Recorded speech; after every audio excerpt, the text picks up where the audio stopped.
You are listening to Exploring Sacred with your host, Denise Iwana Francisco, on the Temple Within Radio and Digital Media Network, giving voice to the sacred.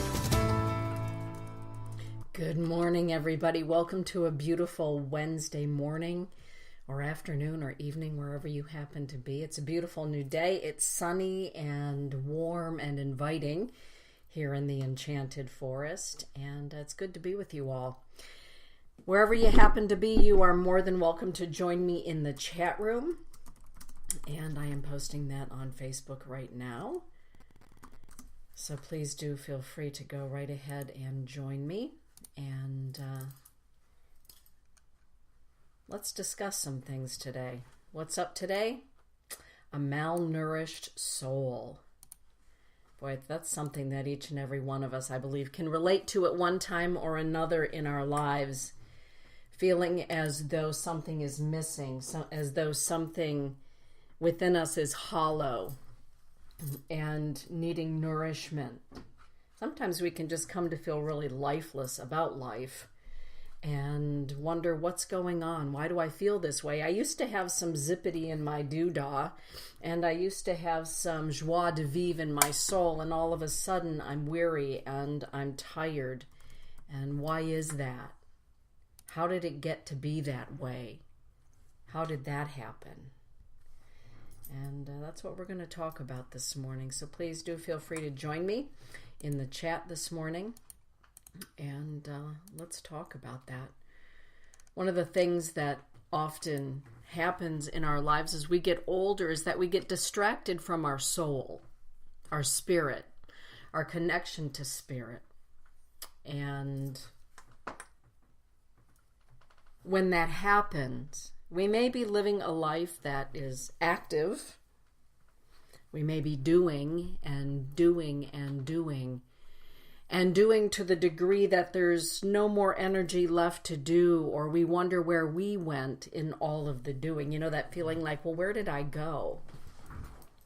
I used to be this spunky person, or I used to be this cool person, and all of a sudden I don't even know where I went.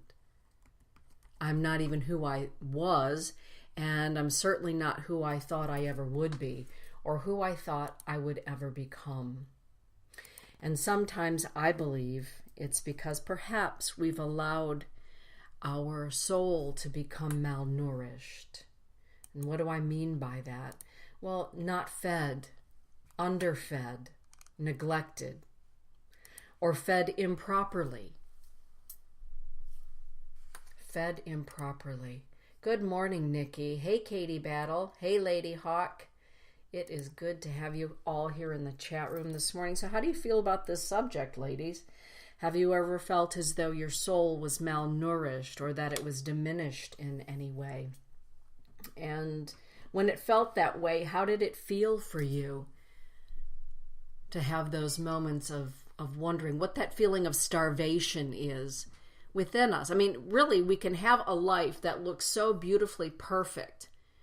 And on the inside of our heart, of our soul, of our emotions, we can feel absolutely starved. Starved for love, starved for energy, starved for a connection. Starved for a connection. And I was watching something, a little blurb this morning, from a woman, I believe she's a hoodoo practitioner. And one of the things that she was saying in her little blurb this morning, I ran across it, was, you know, each and every day when you invite your ancestors to be with you, when you invite your soul or your spirit to be with you, it's like part of your daily routine that helps to fill you up. And I thought to myself, well, isn't that interesting? You know, they say that breakfast is a really important part of the day because we begin then the process of bringing calories into our body so that we have some to burn. But what about if we feed our soul first thing in the morning? And maybe we have a snack in the afternoon, or maybe lunch in the afternoon, or we have brunch, or maybe then we have dinner with our soul. In other words, we take the time to feed our soul just like we take the time, hopefully every day, to feed our body. What if we purposefully made that part of our practice? Sometimes I believe that a malnourished soul simply feels disconnected from everything.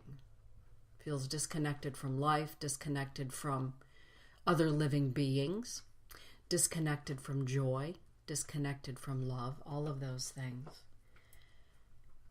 And I think that there are some simple remedies. Sometimes the remedies are not that simple at all, but other times I believe that they can be very simple. Nikki's saying, I know exactly where you're coming from. Although I do what I love, it is only when I take time for my own art do I feel satisfied. Hey, good morning, Lily. My little sister is in the house. Lily, it's good to have you here. Yeah, so how do we nourish our soul? First thing in the morning. I nourish my body with a cup of coffee. I mean, I'm sitting here with a great cup of joe right now, and usually a smoothie. And that's how I start my day, with a protein fruit smoothie and a cup of joe. And my body says, thank you for that, Dana. We are ready to roll. Let's get going here. But what about my soul? Feeding my soul some breakfast. Well, for my soul, before I even get up in the morning, I acknowledge that I have a soul. Good morning, life. Good morning, Creator. Okay, God, what do you got for me today? What's this going to be all about? What's it going to look like today? And oh, by the way, thank you for this day. Thank you for this day. One of the best ways that we can nourish our soul is with gratitude. And even during the crappy times. And that can be really hard when you're having a really hard time in your life, to get up and say, thank you for this day. Thank you for this day. Thank you to my soul, right, for being brave enough and courageous enough to come here and have a human experience. Because, as I often say, hey, Sonia, good to see you in the house too. How fun. This human life is not, hey, CJ, good morning. This life is not for wimps. It is not for ninnies. It just isn't. It's tough. And when we decide that we're going to take this journey of a human experience, our soul says, you sure you're ready for this? Let's do this. And remember that when you do it, you're not going to do it alone. There will be people in your life. There will be animals in your life, whatever in your life, in the physical, that will love you, that will help to nurture you. And there will be times when they don't nurture you, and you're going to have to look somewhere else for nurturance, for nourishment. Because life is like that. And yet we chose to have this life, and our soul reminds us that, but also don't forget, everybody, that whether you call them guardian angels or allies or spirit helpers or the essence of God, whatever that is for you, you are not alone.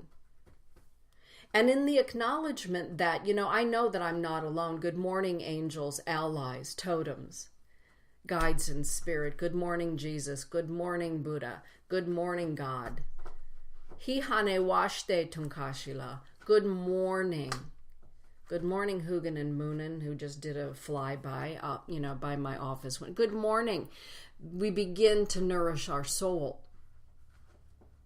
Because there's this wonderful alchemy about life, and that is when we begin to give gratitude, or when we begin to recognize one another, whether it's seen or unseen, what we are recognizing begins to recognize us. And the two-way system of nourishment begins. It begins. Oh, oh, goodness. Oh, fun. Everybody there in the chat room, please come on into the water. It's warm. It's fine. It's fun. Yeah, it's a great topic. So how do you feel about this topic, everybody? Malnourished soul. When perhaps one of the greatest things or greatest causes of a malnourished soul is when we give and we give and we give until we can't give no more. We have given it all away, and our flame that used to be robust is nothing but a little teeny weeny tiny flicker. And sometimes we can give it all away, and that's our nature, is to be a giver. It's our nature to be nourished, or to be the person who gives nourishment. That doesn't mean that we're also the person who is open to receiving. We can be a giver, but being a giver doesn't mean that we automatically know how to receive. Maybe we were never taught how to receive or to ask for what we need. When the soul is so malnourished that it's starving, it's hungry, and we've never been taught maybe that it's okay to ask, and maybe we've never been taught that it's okay to receive. Well, there begins a new journey for the soul, isn't it? I think sometimes malnourishment brings on new wisdom, and that's the wisdom of being open to receiving, to being open to asking. And not looking at it as a weakness or a shortcoming, but as an alchemy. The alchemy of life, giving and receiving, receiving and giving. And for those of you perhaps who have always been the giver and have never been taught that it's okay to receive or that you can even ask, I'm telling you right now, it's okay to ask. It's beautiful to receive. And if you've asked before and you've not received, perhaps you were knocking on the wrong door, or you were asking in the wrong corridors. The corridors that weren't meant to be. It's amazing how when you find your people, when you find your soul group, and you begin to ask, you begin to receive.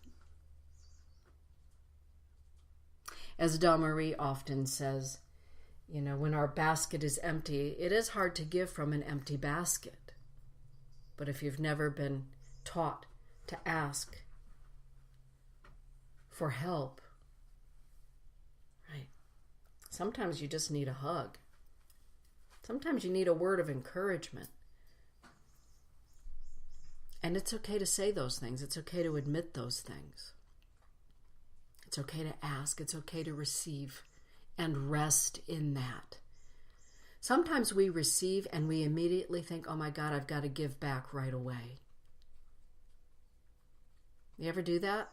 You receive from somebody or something and you think, oh my goodness, now I've got to be reciprocal right in this very moment or very soon afterwards, rather than sitting with the gift that's been given. Bringing it all in. Lily is saying, I agree with all you are saying, and self-compassion is something I'm learning to do when letting go of what no longer serves me. Yeah. Katie is saying, I've been feeling that way for a while. I feel like I've been losing myself. It's really easy to do. It's easy to lose ourselves in service to others, in being there for others, or feeling as though the only way to prove our self-worth to ourself or to the universe is by constantly giving and being of service. And it is good to be of service. I believe in that. But I also believe in balance, because a soul who is malnourished, or that is malnourished, cannot give from a balanced place. Some people give from a malnourished place, and what they are giving is imbalanced. You ever been to a healer or a facilitator or somebody who they themselves are malnourished and they're trying to teach or to give from a state of malnourishment? What they are giving, what they are offering then is not in balance,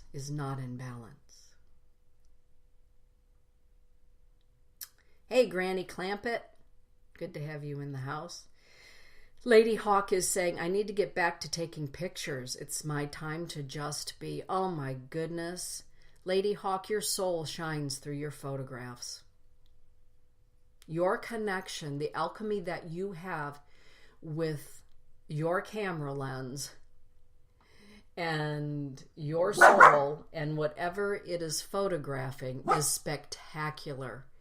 And in that gift that you have, it also feeds the soul of others. Sometimes just taking a minute, just taking 5 minutes during the course of the day to look at beautiful photographs, to listen to beautiful music, to take time to read a passage that feeds your soul is nourishing your soul. Sometimes it can be just that easy. Sometimes, yes, we need to go to therapy, or we need to have some other form of intervention, and that's wonderful to nourish our soul in that way if it is needed. But most often during the course of a day or an evening, it's the little things that add up to nourishing our soul. And as Lady Hawk is saying, doing what it is we feel passionate about, even if it's just a short window during the course of the day, feeds our soul. It's an amazing thing about when we share the gifts of our spirit or the gifts of our soul, how it not only feeds us, but how many other people we feed just by simply doing what we came here to do. Just doing what we came here to do. It reminds me of, have you ever been to a farmer's market? I love farmer's markets. Absolutely love them. And have you ever noticed that not everybody at the farmer's market has the same vegetables at their stand? Right? There may be the rutabaga lady that you always want to go to because she has the best rutabagas. And there might be the tomato lady, and I only get my cucumbers from that guy, from that farm over there. And if I'm going to get fresh picked flowers, well, I go to that stand at the farm stand. The farmer's market is all about nourishing, and every one of the farmers has their table, and every one of the tables has what is exclusive to their farm or their expertise. I know where I'm going to get my honey. I know where you know what I'm saying? We all know that. This person makes the best bread. And it's all there at the farmer's market to nourish our soul. I think of the farmer's market and all of the vendors at the farmer's market like me and you. Each of us brings to the nourishment market our own gifts and talents. And I'll tell you, I miss the tomato lady, the one that has the Navajo tomatoes. If she's not at the farmer's market, I'm like, well, where are the Navajo tomatoes? I can't grow them as well as she does. I just can't. I've tried. I'm working on it. Life is like a farmer's market when it comes to nourishment. Taking the time to touch, to feel what nourishes. We know what our body needs. We can feel it. And we know what our soul needs. Maybe our soul needs to declutter from really toxic people, or toxic music, or toxic things that we bring into our body. We all know that. And sometimes detoxifying means letting go of things that may be upsetting. I know what I would feel like if my doctor said to me, Dana, you can never have another cup of coffee as long as you live, if you want to live and you want to be healthy. For me, that would be dreadful. What do you mean I got to give up my morning Java? Are you serious right now? Well, if it were a matter of life and death, of course I could do it. But what I'm saying is, it would be painful, it would be awkward, it would be odd. And the same thing happens, when we have to declutter the closet of people and community and jobs where we do interact with others. If we don't nourish our soul, we die. It's just that simple. If we do not nourish our soul, we die. Because if the life force that animates us, that helps us to move and to express and have our way in the world, shrivels up, the rest of us shrivels right along with it. I'm going to take a look here. Sonia is saying, I'm realizing that my soul has been screaming at me for a little while now. Oh yeah, boy, the soul is good at screaming, isn't it? It is really good at screaming. And sometimes we can hear those screams and we just put on, more cotton balls or in our ears, right? We don't want to hear it. Earplugs. We just put in bigger earplugs, cushier earplugs, so that we don't have to hear it. We don't have to feel it. We can stuff ourselves so full of food that we don't have to feel our soul saying, wait a minute, wait a minute. We can go shopping until we are absolutely broke rather than listen to our soul say. We can gamble until there's nothing left to gamble anymore because our soul is trying to get our attention. I think that oftentimes malnourished soul brings to us a variety of addictions. Eating addictions, drama addictions, drug addictions, alcohol addictions, addictions to gambling, addictions to food, all sorts of addictions. Because when we get right down to the core of obsessive behavior, oftentimes it's our soul. Sometimes our soul is saying, you know that wound, you know that harm that came to you when you were a young person or a couple of weeks ago or whatever.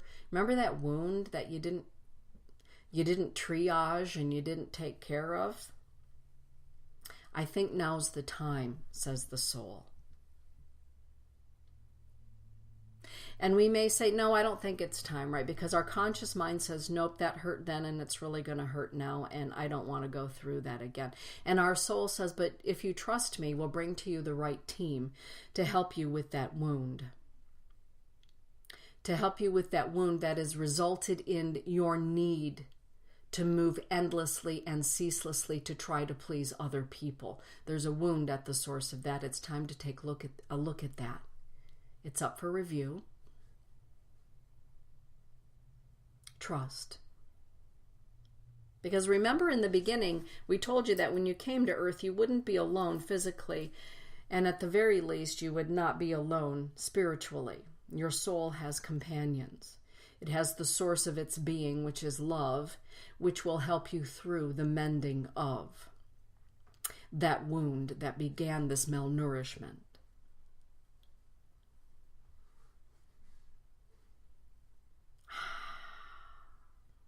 Carla Jo is saying, just sitting and writing what I want to, not what I have to, connects me to my soul.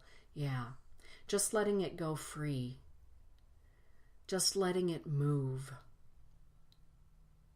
It can be really hard when our soul says, you know what, you've been going and going and going, and now we'd like you to take a little hairpin curve over to where you need to be, where you ought to be, where you are most needed at this time.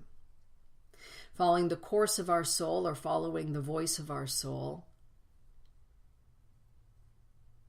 is intense because it's easy to become complacent. You know, this has been working, it's been paying the bills, this is how it's been. And all of a sudden the soul says, yeah, but you're yearning. You're hungry. Making more money isn't going to make that hunger go away. Having one more plastic surgery isn't going to make that hunger go away. Let's have a chat. Learning to trust the voice of our soul when we know that it's malnourished can be difficult. Learning to trust, because we've come, particularly in the modern day and age, to trust what it is that advertising tells us, what marketing tells us. If you use this latest face cream, that starvation that you're feeling in your soul will go away along with the wrinkles on your face for a few hours, right? At the root of it all, I believe this human lifetime is our soul saying, I want to do that. I want to go there and I want to do that. And we get here in our physical body and pretty soon we have the potential to forget about our soul, which is what wanted to have this experience to begin with. Our soul loves gentle things. It loves powerful things. It loves things that remind us of home with a capital H. It requires things that remind us of the love of home, art, music, friendship, love, beauty, peacefulness, joyfulness, connectedness, interconnectedness, interconnectedness. That is where our soul finds nourishment. It finds it in good foods, nourishing thoughts, The way that we spend our time impacts our soul. It impacts our body. What are we watching on TV? How are we spending our time? Our time is precious. We only have so much of it here in this particular journey, earthly journey. And so how are we spending that precious time? I'm always amazed that on Wednesday mornings, there are those of you that are willing to spend your time, which is precious, for a half hour, 45 minutes with me on Wednesday morning. That is astounding to me. Your time is precious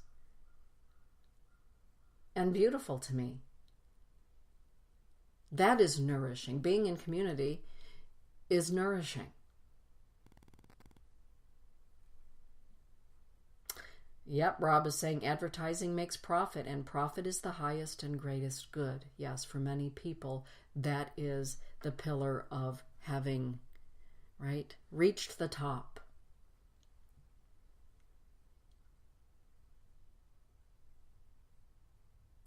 And yet our soul craves the experience of being human. And I believe at the basis of being human, it means that we have the ability to touch and to feel and to see and to smell and to gain wisdom and understanding of what it is to be here on the earth plane with one another. To see Creator in expression as it is expressed here at this time. A malnourished soul leads us sometimes to trying to find love in all the wrong places. Right? We have a hunger on the inside and we think maybe what we're missing is love, and we try to find love in all the wrong places. Sometimes with all the wrong people. Because if it looks shiny enough, we can mistake it for the real thing until it's too late. And then we realize. And that's okay, because there's learning in that too.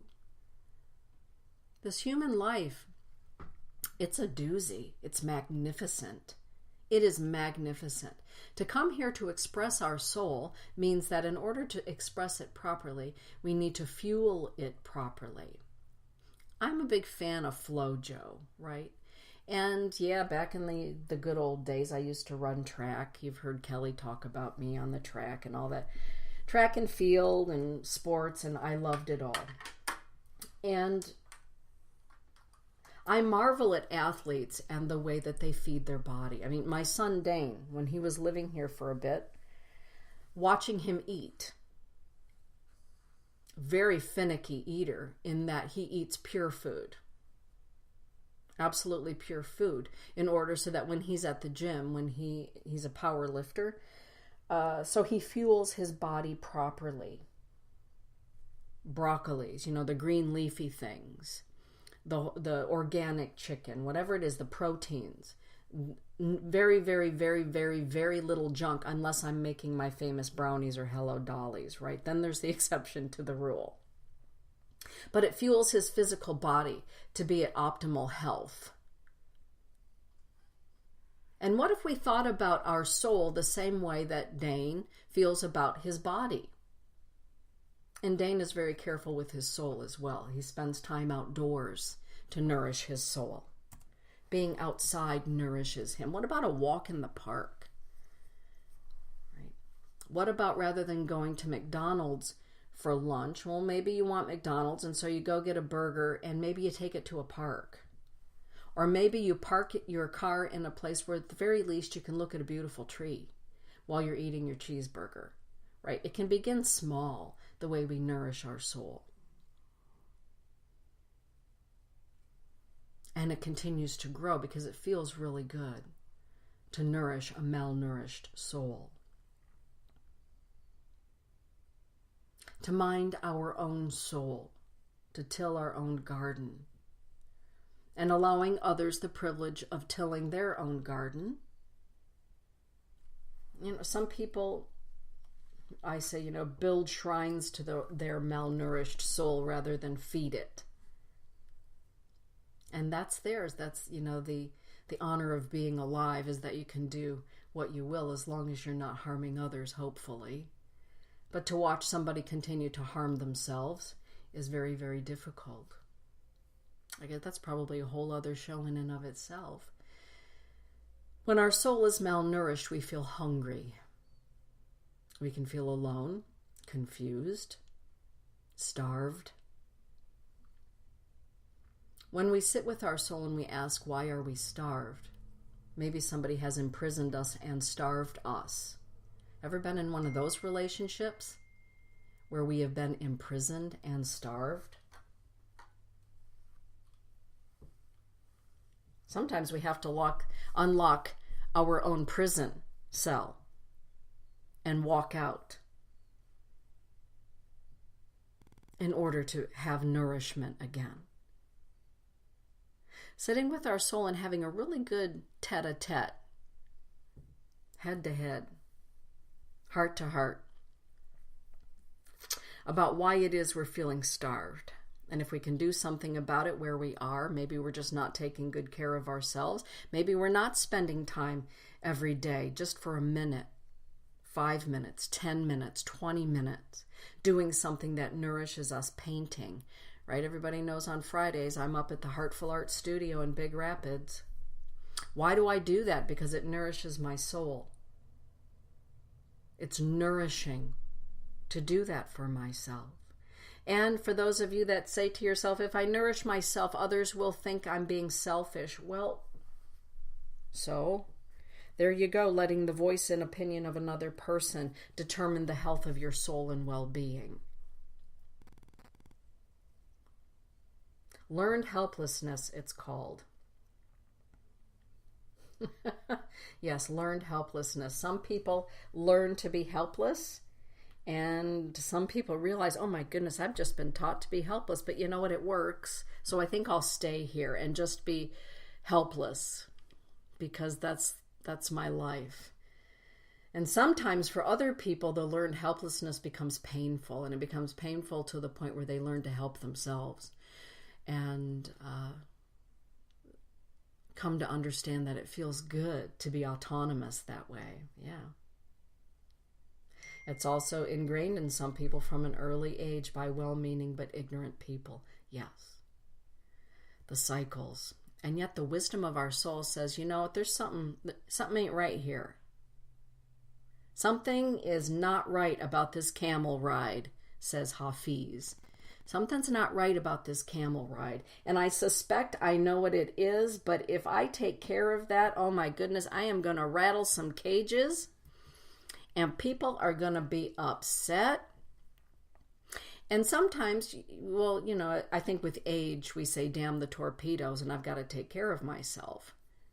And it's not easy to, you know, rattle the cages and listen to what's being screamed from those cages at you, either subliminally, subconsciously, whatever, or right out loud and in your face.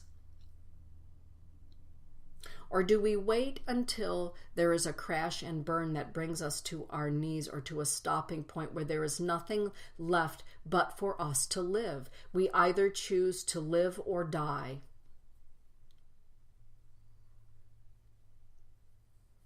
Well, personally, I would hope that everyone would choose to live, but not everyone does. Many people will die so that the ignorance or the happiness of another or the comfort of another is preserved. And we all know that that is a truth. Heal thyself, healthy self, absolutely. Yes, there are times where being selfish is the only way you can survive. Yes. And taking a look at the people in your lives. Taking a look. Making assessments. You know, to everything there is a season. Some seasons are lifelong seasons. Some are just moments of sparked magic. And others are passing, and that's okay. Let them pass. Let them go. Feed your soul. Nourish your soul. You came here for a reason to share your gifts and your talents and your soul light. Nourish that. We all need it. Every one of us needs what everybody else came here to do in the light, right? Along with their shadow self, because we all got that too. But what was the gift that we brought here? Do that. Feed that. If you don't know what it is, I'm sorry, but we all know what brings joy. I'm pretty sure that if you know Sonia Davis, you know that the four-leggeds bring her great joy. And in her great joy with that, we all have great joy. I've seen Hurricane. I've seen him do what he does. That was one of the best days ever. Not only did I get to see him perform with his gifts and talents, I hang out with Sonia all day, see what she does with her gifts and talents, which are amazing. I met some of the coolest people I've ever met.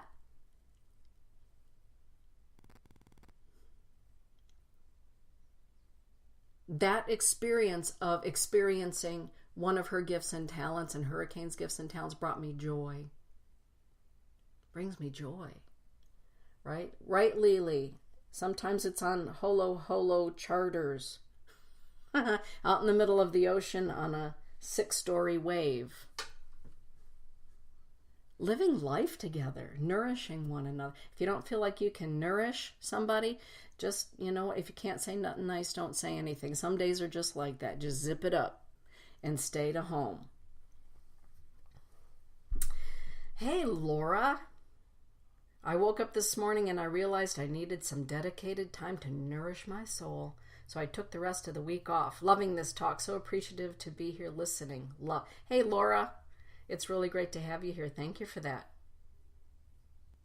Angie, sometimes it's tough to not get caught up in the whirlwind of life. Oh my goodness. Isn't that the truth? The truth? We can get so caught up in the whirlwind of life or the whirlwind of drama that we forget to just take a minute and take a deep breath and assess the situation going on. To take a look from the outside in. Sometimes we truly are, that old adage, we are so thick in the forest that we cannot see the trees. Sometimes we have to just step back, take a breath, big old breath, big old exhalation, and say, woo, I just need to be here a minute by myself with my soul. Do some breathing. Take a walk in nature. Reset. Be brave. Be bold. Nourish your soul. Rob is saying, I've seen Hurricane compete in Lapeer, head and shoulders above the rest of the field. Oh my goodness. So much fun. And when I got to see her here in Grand Rapids, you all know that I had my little Yorkie Merlin. And I got to see 2 little Yorkies compete. The cutest little things. Oh my Lord, I never laughed so hard in my life watching these little tiny miniature Yorkshire Terriers compete. Adorable. And speaking of gifts, this weekend, my friend Claudia Nielsen, who is an astounding artist, she said, I just did something for you and it's just because. And I opened up the gift that she brought me and she had painted a portrait of Merlin for me. She said, I loved that little dog. I loved him. Every Thursday as I was painting your office, Merlin would just come and sit with me and I loved him. And so I've painted him the way that I remember him. Wow. And that beautiful portrait is hanging on the wall in the living room. And it reminds me of 2 things. It reminds me of the gift that my soul and Merlin's soul shared. And it reminds me of the gift that Merlin shared with Claudia. And it reminds me of the gift that Claudia shared then with me and Merlin. When we nourish our soul, we're nourishing our gifts. And if you think you don't have one, you're wrong. Sometimes the greatest gift a person can have is the gift of just being a really good person. Being a really great friend or family member. That's a gift. That is a gift beyond any treasure. We all have gifts. We all have talents. Amazing how we can say, man, I used to be really passionate about that, and then life happened. Life did happen, and you know what? You can take time, just like that show Hoarders. Sometimes we have hoarded so many memories or so many dramas and traumas and things that we perceive as bad happenings. We can hoard them in our body, in our mind, in our psyche, in our soul. And then the day comes where we can, pull up the 3-yard trash container and sift and sort through to lighten the load. A little feng shui for the soul. Nourish the soul that maybe has been buried under a lifetime of regret. Woulda, coulda, shoulda. Of unpleasant memories, unpleasant things that have happened. Everything happens in our lives, I believe, to make us who we are and who we're becoming, but we don't have to hold on to them so tightly that they're like barnacles. Sometimes you got to get rid of the barnacles in order to be nourished, because we know that barnacles, they suck the life force out of things that they're stuck to, like parasites. Sometimes we have to have a good cleansing, get rid of the parasites in our lives that suck the life out of us. And sometimes those are thoughts. What kind of thoughts are you nourishing yourself with? If they're the same thoughts that maybe a 2nd grade teacher gave you about your inability to sing really well or paint really well, it is time to purge those thoughts. Because sometimes we all know our body needs a good purging. And we know what that's like. One end or the other, or sometimes both. Oy vey. To get a really good cleansing going on. Well, sometimes we need to do that. Sometimes we need to do that with memories or what we were told as a child. If we're malnourished emotionally as children, sometimes we can become malnourished adults. We have to take a look at that and give that inner child a platform to become nourished again. Self-talk, self-love. Self-love, yeah. Yeah, Carla Jo is saying, yep, the portrait of Merlin is so perfect. It is. When she took it out of the wraps, it was like looking at a photograph of Merlin. And of course, the tears came because she caught him and his joyfulness and his mischief so perfectly. And the tears were because not only is it a magnificent replica of the way that Merlin's soul chose to incarnate in this lifetime, but it also represents my friendship with Claudia. It represents the love that Claudia has for me, that she would do something like that, create that. And it represents my soul's connection to Claudia. And sometimes the beauty of that, the beauty of life, the beauty of friendships will bring us to tears, sometimes in the most unexpected ways. Sometimes our soul cries not because of disappointment or sorrow, but it releases tears out of ecstatic joy, ecstatic union of souls.